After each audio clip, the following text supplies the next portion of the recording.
So alright guys, welcome back everyone. We believe you all are doing good, awesome and exciting. And यहाँ पे एक बार हम वापस जुड़ चुके हैं फिर से आपकी जो सेकंड इंग्लिश सप्लीमेंट्री इंग्लिश है उसके क्वेश्चंस डिस्कस कर रहे हैं। जहाँ पे आपका ये सेकंड चैप्टर है ए फ्रेंडली मंगूज की जो एक्सरसाइज है, जो क्वेश्चंस हैं उनको हम यहाँ पे कर रहे हैं सॉल्व। पहला क्वेश्चन है आपका, why did the farmer bring a baby mongoose into the house. ठीक है ना, जो फार्मर है वो बेबी मंगूज घर के अंदर क्यों लाता है। जो किसान है वो बेबी मंगूज बेसिक इसलिए घर के अंदर लाता है क्योंकि उसका अपना एक छोटा बेबी होता है। उसके दिमाग में ख्याल आता है कि एक हमारे घर में अगर कोई पेट होगा, कोई पालतू जानवर होगा, वो हमारे बेबी के साथ, जब हमारा बेबी बड़ा होगा तो उसके साथ खेला करेगा। दैट इज़ वाई वो जो है एक बेबी मंगूज को अपने घर लाता है। तो इंग्लिश में इसका आंसर हम किस तरह से लिखेंगे, फॉर दैट जो है आपको ये वाली जो है जहां से आप इसको चेकआउट करेंगे। राइट, ये है आपका फ्रेंडली मंगूज के जो है पहला आपका क्वेश्चन है, why did the farmer bring a baby mongoose into house. घर के अंदर एक बेबी मंगूज क्यों लाता है। तो क्या आंसर आप इसका लिखेंगे इंग्लिश के अंदर, the farmer and his wife had a baby. ठीक है ना, फार्मर और उसकी बीवी की जो है उनका एक अपना बच्चा था। They wanted him to have a companion to play with. ठीक है ना, वो चाहते थे कि उसके साथ कोई साथी होना चाहिए, कंपेनियन होना चाहिए, जिसके साथ इनका जो बेबी है वो खेला करेगा। तो the farmer brought a baby mongoose into the house. इसलिए जो किसान है वो बेबी मंगूज को घर में लेकर आता है। राइट, तो उसके बाद हम आते हैं अपने नेक्स्ट क्वेश्चन पे। नेक्स्ट क्वेश्चन है हमारा question number second, why didn't the farmer's wife want to leave the baby alone with the mongoose. ठीक है ना, जो फार्मर की बीवी है, जो किसान की बीवी है, वो क्यों जो बेबी उसका है अपने बेबी को जो है मंगूज के पास अकेला नहीं छोड़ना चाहती थी। ठीक है ना, तो ये है why didn't the farmer's wife want to leave the baby alone with the mongoose. ठीक है ना, वो क्यों अपने बेबी को जो है मंगूज के पास अकेला नहीं छोड़ना चाहती थी। The farmer's wife did not want to leave the baby alone with the mongoose. ठीक है ना, ये ऊपर वाला जो क्वेश्चन है उसी को हमने जो है सेंटेंस बनाने के लिए जहां से लिखा है, जहां से आगे हमारा जो रियल आंसर है, because she was scared that the mongoose might harm her child. ठीक है ना, क्योंकि उसको डर थी कि मंगूज जो है उसके बच्चे को कहीं नुकसान ना दे। ठीक है ना, because she was scared that the mongoose might harm her child. ठीक है, तो क्वेश्चन इसने पूछा था कि फार्मर की बीवी अपने बच्चे को मंगूज के पास क्यों नहीं छोड़ना चाहती थी। तो आंसर हमने क्या बताया, क्योंकि फार्मर की बीवी जो है डरती थी कि कहीं मंगूज जो है वो इसके बेबी को हार्म ना करे। Right, then our next question, what was the farmer's commitment to his wife's fear. ठीक है ना, फार्मर की क्या, what was the farmer's comment. ठीक है ना, फार्मर की क्या कमेंट थी ऑन हिज वाइफ्स फेयर। जो उसकी बीवी को डर था कि इसका जो मंगूज है हमारे बेबी को कभी हार्म करेगा, इसलिए उसको अकेला नहीं छोड़ना चाहती थी। लेकिन जो फार्मर था, जो किसान था, उसका जो हस्बैंड था, उसका अलग व्यू पॉइंट था। वो उसको लगता था कि जो मंगूज है ये काफ़ी फ्रेंडली है इनके बेबी के साथ, वो कभी उसको नुकसान नहीं देगा। ठीक है ना, बल्कि उसका जो है ख्याल रखेगा।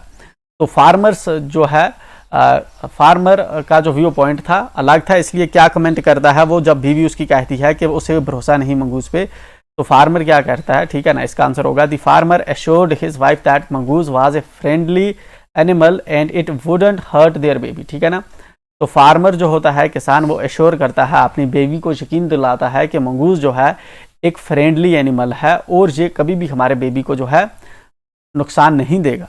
The farmer also said that mongoose was as sweet as their baby।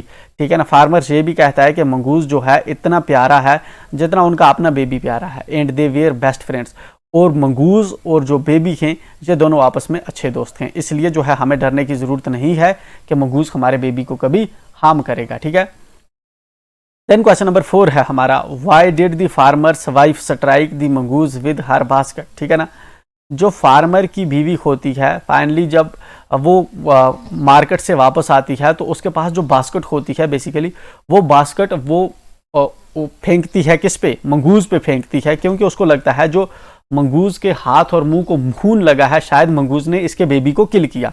ठीक है ना, बट बेबी को देखे बिना ही जो है पहले उस जो बेचारा मंगूज होता है उसको किल कर देती है। तो यह है हमारा क्वेश्चन नंबर 4। क्या इसका आंसर लिखेंगे हम, when the farmer's wife reached home with her basket, जब फार्मर की बीवी घर पहुंचती है अपनी बास्केट के साथ, she saw the mongoose at the door with his face and paws covered with blood, ठीक है ना।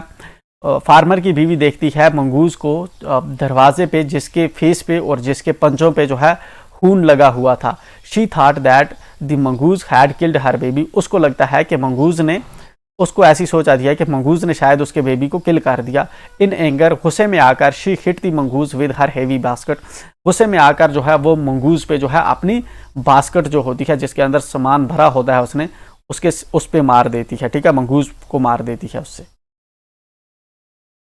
देन क्वेश्चन नंबर 5 है हमारा, did she repent her hasty action, how does she show her repentance, ठीक है ना।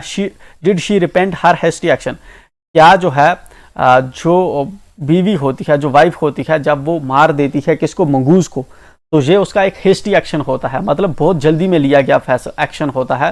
तो क्या उसको पछतावा होता है अपने एक्शन का, ठीक है ना। एक तो पहला है ये, how does she show her repentance, किस तरह से जो है वो अपनी जो है सदमा पछतावा जो है शो करती है, कि अब उसको जो है बुरा लगता है उसको मार के, ठीक है। तो ये वाला आपका क्वेश्चन है। Yes, she repented her hasty action, ठीक है ना। वो जो है अपने हेस्टी एक्शन को जो है उसको बाद में रियलाइज होता है कि उसने गलत किया। When she realised that the mongoose had actually saved her son from a snake, जब वो बाद में रियलाइज करती है कि मंगूज ने एक्चुअल में जो है उसके बेबी को सांप से बचाया, तो उसको बहुत पछतावा होता है इसको मारने का, मंगूज को मारने का। She ran out looking for the mongoose, वो बाहर दौड़ती है मंगूज को देखने के लिए, but it was already dead, लेकिन मंगूज जो है वो ऑलरेडी मर चुका होता है। She sobbed and felt extremely sorry for hasty action, ठीक है ना। वो दुखी हो जाती है और अपना जो उसने ये एक्शन किया, जो मंगूज को किल किया, इसके लिए जो है उसको बहुत ज़्यादा जो है दुख होता है, ठीक है ना। अब उसको सॉरी महसूस होती है। तो इसके साथ ही हमारा ये वाला जो क्वेश्चन है हो गया कंप्लीट। देन उसके बाद ये क्या है, just have a look on this, do you have a pet, ठीक है, क्या तुम्हारे पास कोई पालतू जानवर है, ए कैट और ए डॉग, बिल्ली या कोई कुत्ता। अगर है तो आप बोलेंगे यस, नो, मेरे पास तो नहीं है, मैं लिखूंगा no. If not would you like one, अगर तुम्हारे पास कोई पेट नहीं है, क्या तुम्हें पेट रखना पसंद है, यस, मुझे तो पसंद है, मैं लिखूंगा यस, ठीक है ना। दूसरे का, how would you look after it, आप इसको जो है इसको कैसे देखते हो, ठीक है ना। तो मैं इसको जो है इसका प्रॉपर केयर करूंगा, ये काफ़ी फ्रेंडली नेचर का होगा, ठीक है ना। Are you are against keeping birds in a cage as pets, ठीक है ना।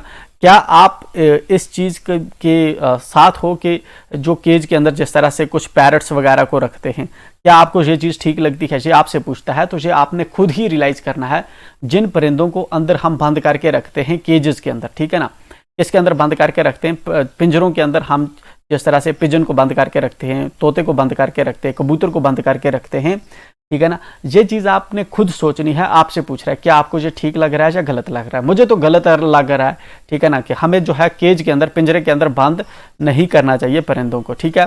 तो इसके साथ ही हमारा, आपका क्या व्यू पॉइंट है, आप अपना व्यू पॉइंट ज़रूर हमें बताएं कमेंट सेक्शन में। इसके साथ ही हमारा ये वाला चैप्टर की एक्सरसाइज जो है हो जाती है कंप्लीट। अब मिलते हैं हम थर्ड चैप्टर में, and till then make sure कि आप चैनल को सब्सक्राइब करें, दोस्तों के साथ शेयर करें, and we will be back again.